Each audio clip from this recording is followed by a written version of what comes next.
Hi, my name is Karen Knight and I'm the Vegan Amateur. Right, so today what I was wanting to do is something that I'm actually calling lockdown lasagna. A lot of us are social distancing at the moment. Some of us are in isolation, and though I'm using some fresh produce in this recipe, I wanted to concentrate on some of the things that you might find in your cupboard on a regular basis. So tinned items, just sort of staples that you would probably have in the house, and will make this recipe sort of easier to make for you. So the first thing that I want to say is that this is a little bit of a mashup of my own recipe as well as a recipe that I found on a UK plant-based cooking show called Living on the Veg. So I've just sort of taken bits and pieces from both of those, mashed them up, and made something that I think tastes really nice. Now the things I'm going to go through are just from the cupboard. So there's of course the lasagna. So this is the just the sheets that actually cook in the dish while you're baking the lasagna. For some reason, I always have lasagna sheets because I make lasagna, and then the next time I make it, I'm always worried that I don't have enough at home, so I always buy another box, and then I always end up with an extra box of lasagna sheets. So I have plenty of lasagna sheets in the cupboard. I'm also going to be using tinned tomatoes. I would normally use passata, but they didn't have any in the shop because of, people panic buying basically and buying up everything. But tinned tomatoes are fine. I've just blended mine up so that you don't get chunks. You can also sort of like squish those if you like to have, the pieces of the tomato flesh in your sauce. I'm gonna be using some lentils. This is one of the things that was a tip from the cooking show. I have been using these in a lot of recipes and they're great. I'll talk about that more later. An onion. Hopefully you have an onion hanging around. This is all for the sauce so far, except for the pasta. This is all for the sauce. Yeast extract. So this is just a Sainsbury's brand yeast extract, but a lot of you might be more familiar with that, with the brand name Marmite, which is just a yeast extract. Andy actually likes the store brand better, so that's why we have that one. I have got one stock cube. I'm also using sun-dried tomatoes in this recipe. This might not be something that you keep on a regular basis. I happen to have a jar of it because it just comes in handy for throwing into things like tomato sauces, for pasta. It's nice for salads, that kind of thing. This is an optional. You don't have to have that. I've got some just dried herbs and spices, so nothing fresh here, just mixed herbs like oregano, marjoram, thyme, trying to think of what else might be in there. I think that might be it. So those are the sort of staples that I'm using for the sauce. I'll also use a little bit of nutritional yeast. If you're not vegan, it might not be something that you're using on the regular, but if you are vegan, this probably is something that you keep in your cupboard all the time. Oh yeah, of course, a bit of garlic as well. For the bechamel, flour, you know what flour looks like, some unsweetened plant milk, some olive oil, and English mustard.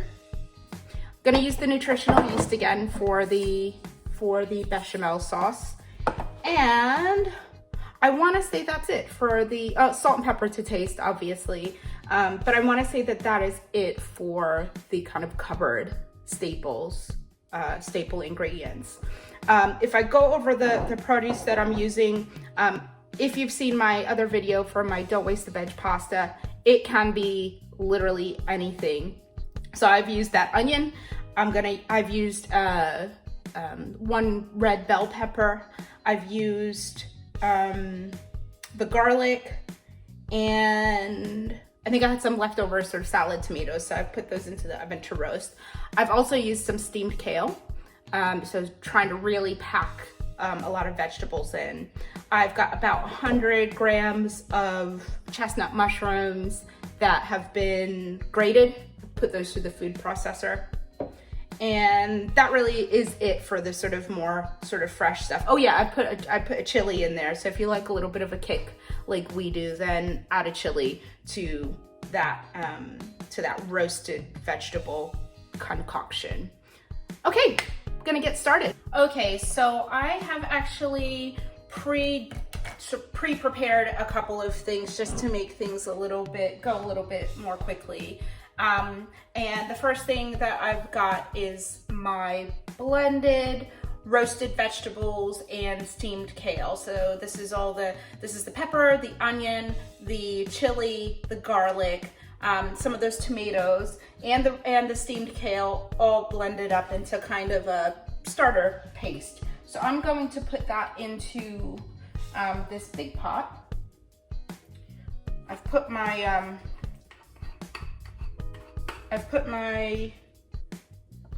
burner onto a high heat at the moment because I just want to get it up to temperature. And then this is the plum tomatoes. 2 cans of the plum tomatoes, all blended up so there's no chunks in them. Right, so I am going to let this heat up a bit. Mix all this together. I'll show it to you in a second. Okay, so you can see what that looks like. Just everything blended together. I'm gonna go ahead and dump in my my dried herbs. So it's probably about a tablespoon of oregano, a tablespoon of marjoram, and a tablespoon of some of the sort of mixed veggies. I'm gonna go ahead and turn this down. Next, I'm going to add a couple of tablespoons of nutritional yeast. 1, 2. For lasagna, you want it to be pretty thick, actually. You don't want it to be like a soupy mess. Otherwise, you won't be able to get the layers you really want. And this is, I don't know if you can really see that, but this is nice and thick.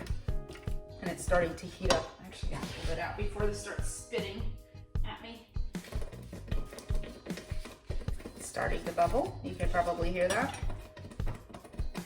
Gonna break out my stock cube in there. This is a veggie stock cube, obviously. After that kind of gets incorporated in there, you can obviously have a little taste of it, just to see if you want to add any more salt or maybe some pepper.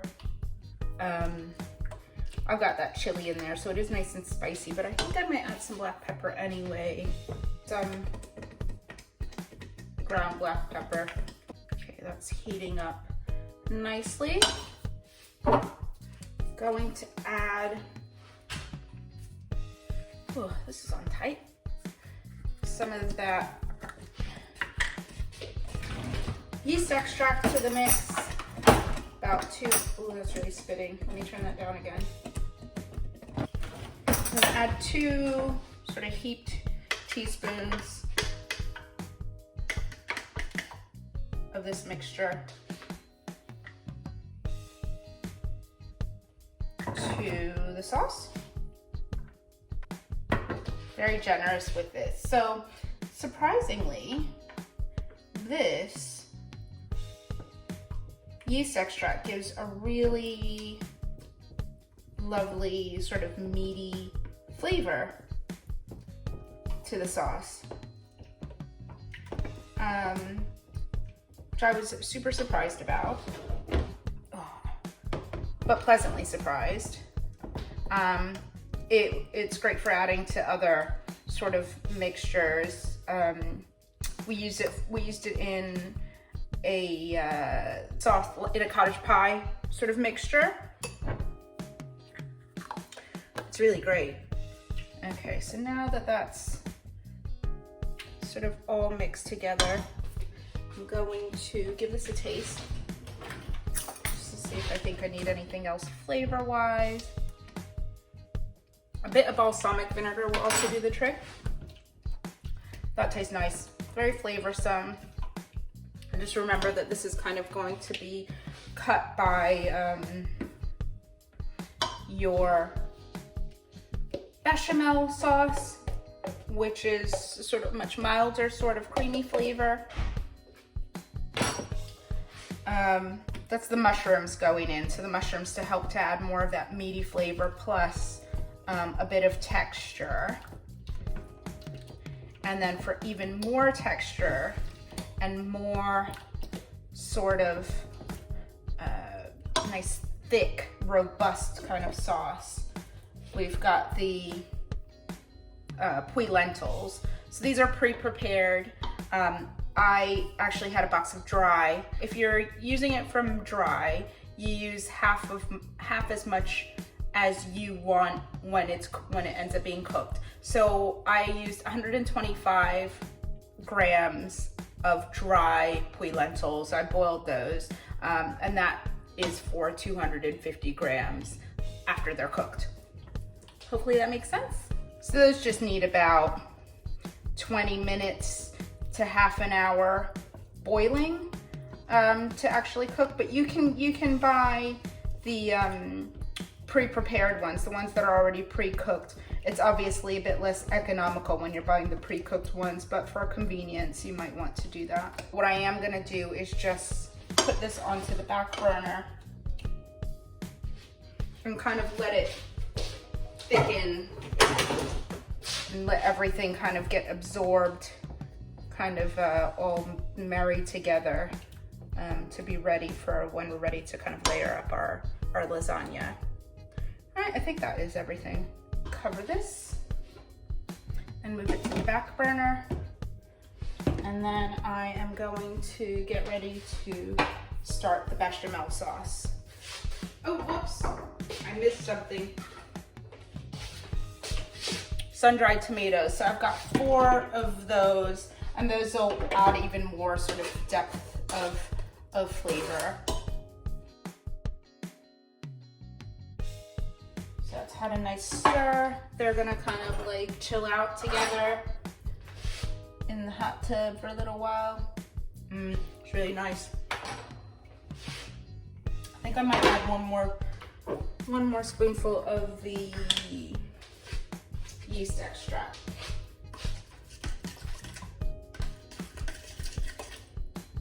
Can't go wrong with this stuff. You know the whole thing about Marmite, you either love it or you hate it. It's not true, because I hate Marmite on a piece of toast, but I love it in my cooking. Go figure. Okay, let me cover that again. Let that bubble away on its own, and then I'm going to get started on my bechamel sauce. First thing I want to do is preheat my oven to 180 degrees. So that's a really hot pan. It doesn't need to be super hot. I'm actually going to turn it down because we don't want things going too quickly when we're doing this sauce. I'm going to put in my oil. I'm going to get my whisk out as well. I'm not gonna lie, this sauce is like a little bit labor intensive. Just, you definitely get a workout on the arm. So that's 125 ml of olive oil, and then I'm going to add in 125 grams of just plain white flour and get that all mixed up. Okay, so we want to just kind of cook the oil in the flour in the oil for a few minutes. We keep stirring. Don't want anything to burn. This is what it looks like at the moment. Now I'm going to start to add the plant milk. So this is 1250 ml, and I'm going to be adding this gradually. So I'm going to make sure what I add in is incorporated before I add more. And I think that's just to prevent it from getting like all clumpy. It's really weird because you start to add it and you can see, you think, oh, liquid, it's all gonna go nice and smooth, but au contraire, mon frère et ma soeur.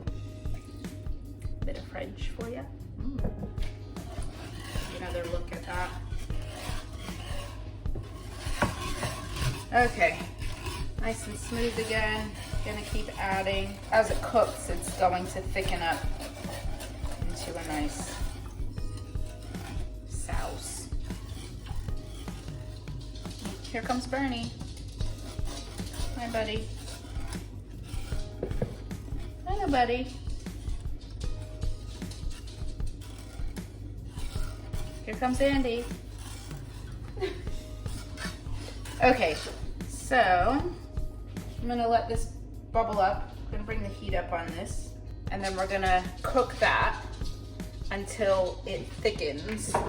Right, so while that's starting to cook, I'm gonna add a couple of things to make this have a nice, very mildly cheesy flavor. So I'm doing 2 tablespoons of nutritional yeast. As this gets creamier, as this cooks and gets creamier, it'll all kind of blend in. And I'm also putting in some English mustard. I know it sounds weird, but it works. Again, it's a very mildly sort of cheesy flavor. Okay, let's let this bubble and thicken up. It's gonna be a little while to get this to sort of cook to the right consistency. But I'll also be adding a little bit of salt to this, just because it can be quite bland otherwise. Okay, that's what it looks like now. I'm gonna come back when things start to get a bit more exciting in this pan. Okay, so this has probably taken about 3 or 4 minutes to thicken up, and the consistency that you want is custard. So hopefully you can kind of see how thick / not so thick it is.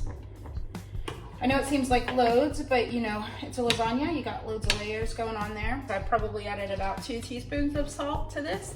Again, that's another one that's just to taste. Okay, so now we are ready to, or just about ready to layer. I'm just getting my bits and pieces together. Okay, so we're going to start with a base layer of the red sauce, the ragu, or kind of like more like a bolognese. And I'm making a pretty, this is kind of a small one because, you know, it's just me and Andy. So this will do us. So it's a layer of the bolognese, and then I'm gonna go in with the bechamel. Okay. Spread that around so it kind of covers everything up nicely. And then pasta sheets. So with the pasta sheets, I can tell you right now that they're not going to fit perfectly. I've done this with both brown pasta, so if you're trying to be a little bit healthier, brown pasta is good too. I've done it with brown pasta and white pasta. And it works with both. The thing that you want to make sure of when you're doing this is that you are not leaving any cracks between these layers, so you're just gonna have to be creative, break these pieces up to try to make sure everything is nice and covered.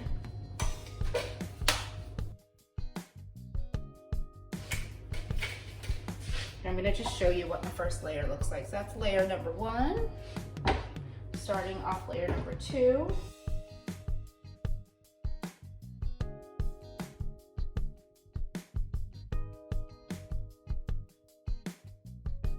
There we go. Give you a little look. Hopefully it doesn't slide out. Get back in.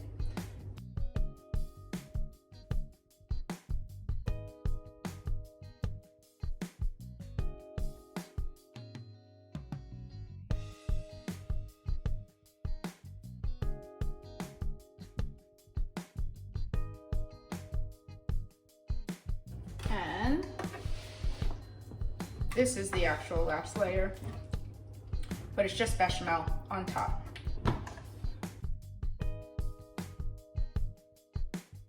Okay, that is our